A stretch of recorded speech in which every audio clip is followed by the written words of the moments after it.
क्या? हाँ साहब, सदानंद के घर में आग लग गई और घर के साथ साथ सदानंद भी जल के राख हो गया साहब। ये आग लगी नहीं, लगाई गई है, और मैं अच्छी तरह से जानता हूं ये आग किसने लगाई है।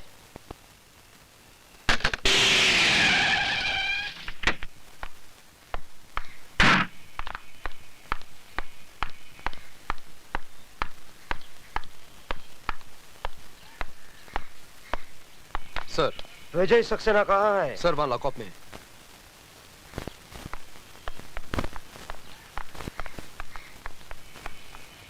दरवाजा खोलो। बात क्या है सर? विजय सक्सेना लॉकअप में नहीं है। क्या? जी हाँ, उसने कैंटीन ओनर सदानंद का खून कर दिया है। सर लेकिन ये कैसे हो सकता है?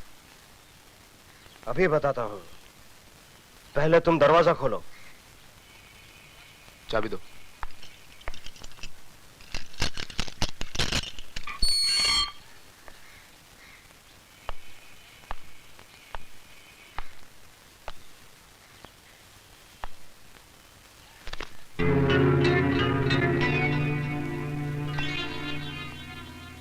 देखा? अब बताइए इंस्पेक्टर विशाल, कहां है आपके मिस्टर विजय सक्सेना? मैं यहां हूं। हाँ? तुम लॉकअप से बाहर क्यों हो? क्या पुलिस स्टेशन में मुतना भी मना है? ये सब एक नाटक है, नाटक, ढकोसला है, एक चाल है विजय सक्सेना। तुम्हें पुलिस स्टेशन से छोड़ा गया है ताकि तुम कत्ल करके वापस पुलिस स्टेशन आ जाओ। ठीक वैसे ही जैसे तुमने कालीचरण को छोड़ा था। What do you mean? Mister Phadke, मैं बेगुनाह होकर भी सजा भुगत कर आया हूं और तुम गुनहगार होकर भी सजा नहीं भुगतना चाहते हो। कानून भले ही तुम्हें छोड़ दे, लेकिन मैं तुझे सजा जरूर दूंगा। तू यहां से जिंदा वापस जाएगा तब ना। मिस्टर एसीपी फड़के, आप अपनी बंदूक अपने खोखे में वापस रख दीजिए, क्योंकि ये बेल ऑर्डर जिंदा आदमी की है, मुर्दे की नहीं। आप? Yes sir, advocate Ramlakhan Tiwari, BA LLB, आपका पुराना चेला। अब खाता हूँ केला, आप खाएंगे? Thank you very much. मैं अकेला खाऊंगा।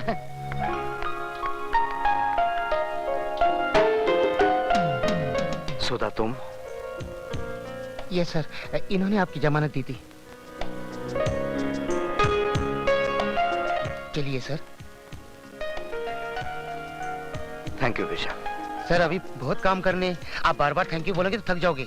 एक ही बार थैंक यू बोलना, क्यों विशाल? ठीक कहा।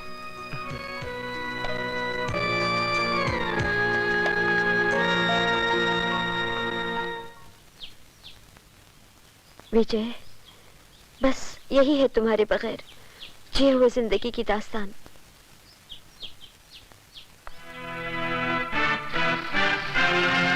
तुम फिक्र मत करो सुधा। जिन लोगों ने हमारे जिस्म के अंदर सुइयां चुबो चुबो कर जहर भरा है, वही जहर वापस उन लोगों पर उगलना है। लो भैया, खिला दो मुझे आखिरी पान। क्यों, खुदकशी करने जा रहे हो? अरे खुदकुशी करने नहीं, मर्डर करने जा रहा हूँ। किसका? जाओ जाओ, अंदर जाओ, अंदर। कहाँ घुसे चले आ रहे हैं आप लोग? तुम सबको यहाँ से निकालने के लिए। क्यों, क्या किया है हमने? अब ज्यादा बनने की जरूरत नहीं है, हमें पता चल चुका है तुम अपनी बेटी से धंधा करा रही हो। क्या?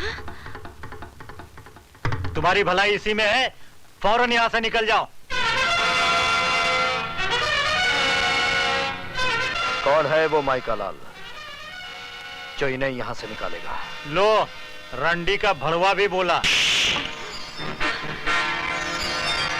किसकी जुबान को तुम रोकोगे बेटा? हाँ हाँ बोलना, क्या कर रहा था तू यहाँ?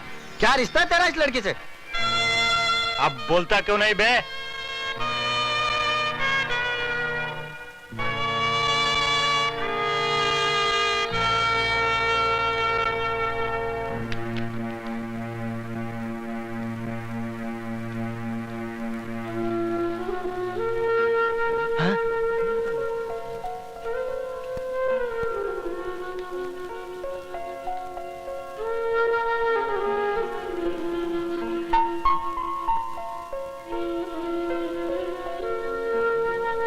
अब मुंह क्या देख रहे हो? दफा हो जाओ यहाँ से।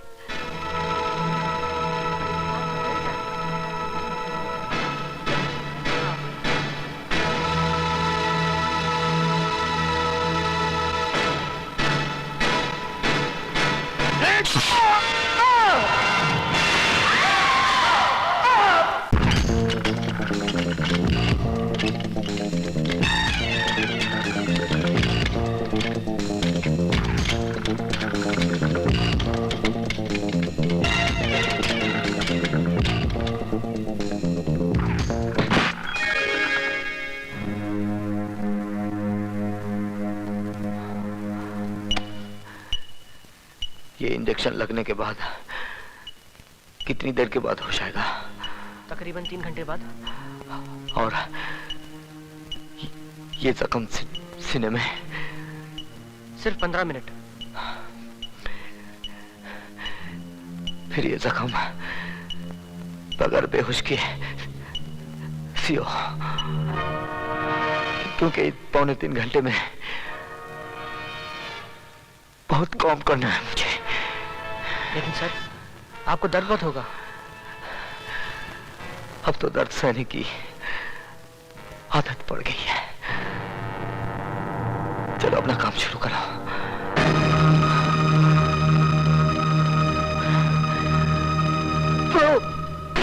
लो इंच का चोपर उसके पेट में ऐसा घुसाया कि उसकी सारी हथेलियां बाहर आ गई। समझ लो उसका काम तमाम। अब यहाँ क्या कर रहे हो? जाओ अपनी शादी की तैयारियां शुरू करो। 7 साल से तुम्हारी बक बक सुनकर मेरा भेजा पक गया है चिरौंजी लाल। यही तो मुसीबत है, जब मामा चिरौंजी सच बोलता है तो दुनिया उसको झूठ मानती है। एक बार तो मेरी बात को सच मान लो और कल बारात की तैयारी करो। मामा चिरंजी लाल,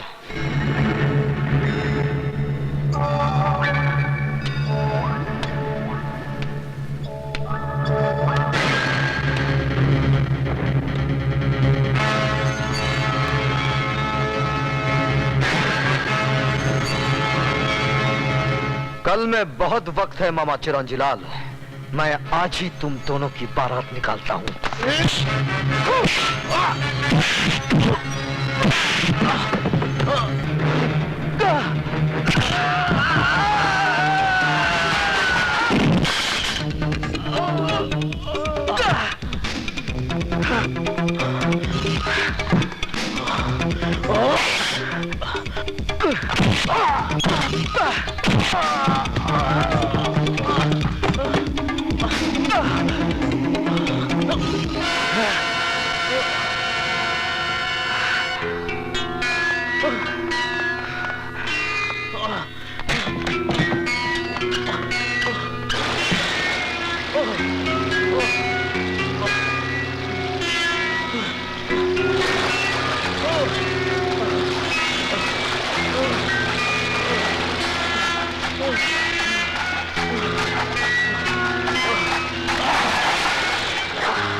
जाओ देखो।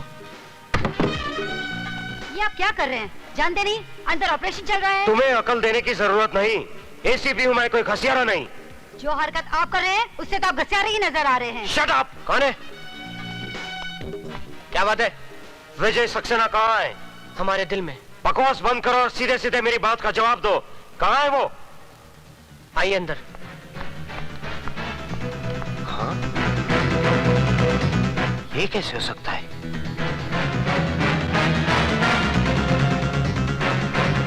वो हमारे एक आदमी को मारता जा रहा है और तुम होके। तो क्या करूं? गिरफ्तार करने के लिए सबूत चाहिए नटवरलाल जी। 7 साल जेल में रहने के बाद वो सारे दाव पेच सीख गया है। कल का मामूली प्रोफेसर आज शेर बन गया है। तो तुम क्या चाहते हो? उस शेर के डर से मैं बकरी बन जाऊं और अपने बेटे को चूहा बना दूं? वक्त का तकाजा तो यही है कि कुछ दिनों के लिए आप कहीं आए जाए नहीं। मेरी मानिए तो मुझे भी अपने गांव जाने दीजिए और आप अपने गांव चले जाइए। सही कह रहे हैं खैराती लाल जी। अपनी नसीहत अपने पास रखो फड़के।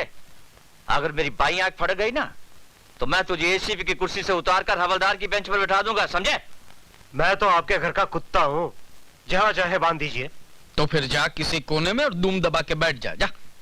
नटवरलाल जी, ये विजय सक्सेना वही चक्रव्यूह रचा रहा है जो हमने 7 साल पहले रचाया था, अंधे कानून का।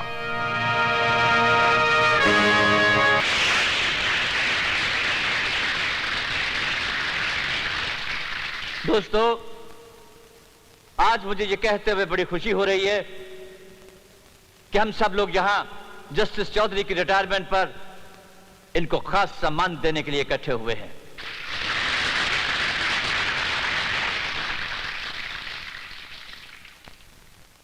कहते हैं कि चांद में भी दाग होता है, लेकिन जस्टिस चौधरी की जिंदगी बिल्कुल बेदाग है।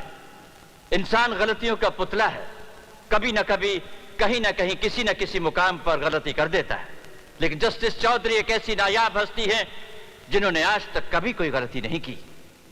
चाहे इनकी झोली को दौलत से भरने का लालच दिया गया हो, चाहे इन्हें या इनके बीवी बच्चों को मार डालने की धमकी दी गई हो, लेकिन ये हमेशा सच्चाई के रास्ते पर अड़े रहे। Give him a big hand, ladies and gentlemen.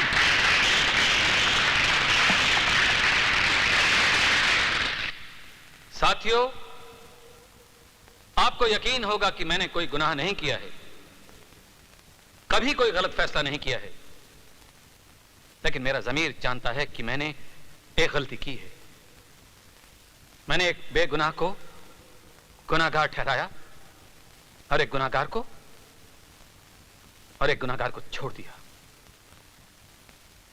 मैं जस्टिस चौधरी तमाम दुनिया के सामने अपने जुर्म का इकबाल करता हूं, इसलिए जज जो दूसरों को सजा सुनाता है खुद सजा का हकदार है। लेकिन आज अपने माथे पे लगे उस कलंक को, उस धब्बे को मैं मिटा दूंगा नटवर, तेरे बेटे काली के खून से। ये तुम क्या कर रहे हो? वही जो मुझे 7 साल पहले करना चाहिए था, इंसाफ। रुक जाइए जज साहब।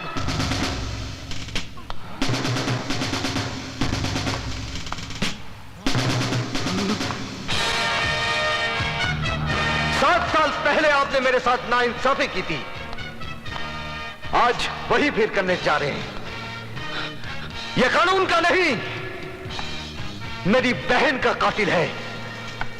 यह आपका नहीं, मेरा मुजरिम है, और इसे सजा देने का हक सिर्फ मेरा है।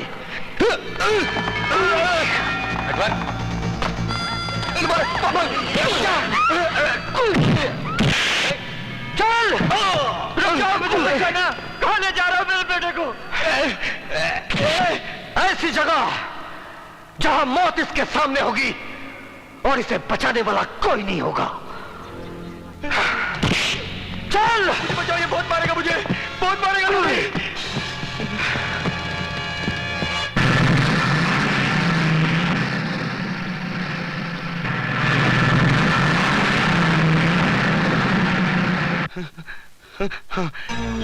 ये क्या कर रहे हो?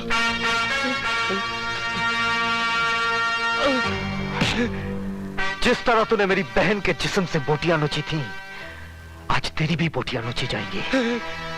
आहिस्ता आहिस्ता तड़प तड़प के मरेगा तू। नहीं, जैसे मेरी बहन मरी थी।